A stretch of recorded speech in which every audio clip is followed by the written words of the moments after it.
ఎల్లి ఎల్లి పోడు తమ్మి నల్ల నల్ల మబ్బులు గమ్మి ఎల్లువల్లే ఎలుగులు చిమ్మే సూర్యుడు మళ్ళీ మళ్ళీ కొత్తగా పొడుసుకు వస్తాడు. శిఖరమంతా ఎదిగిన వాడు నేల మీద కూసున్నాడు.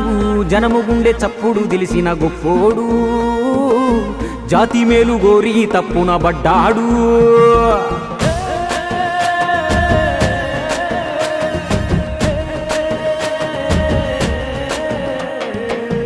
ఎవ్వారి కోసమయ్యా ఎవ్వారి కోసము ఎన్నాళ్ళు ఒంటరిగా చేసావు సమరము.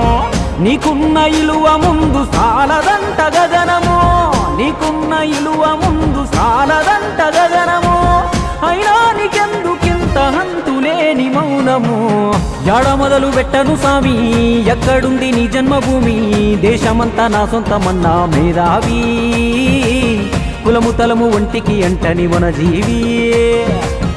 అంజనమ్మ వెంకటరావు ఆఖరి పుత్రుడు తాను. తెలుగు నేల ప్రతి ఇంటి బిడ్డగా ఎదిగాడు. కథనమంతా కైగట్టి చెబుతాను ఈనాడు.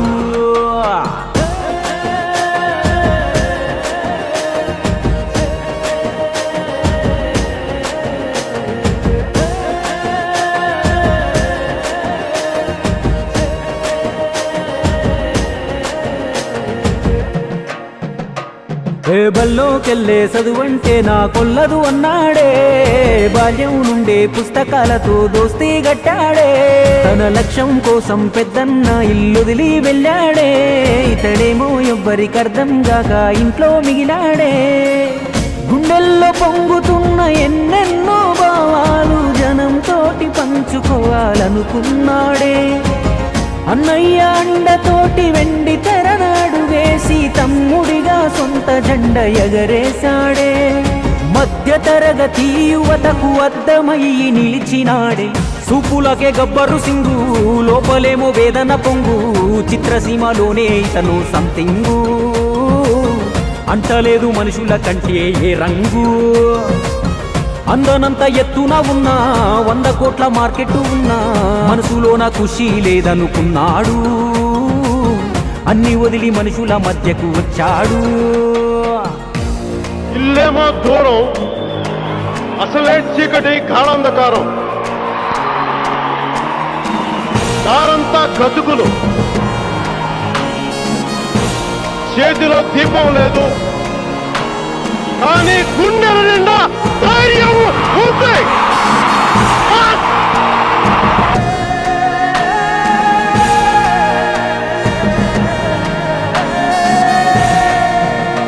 చెగువేరాలోని చైతన్యం తన చేతల్లో ఉన్న.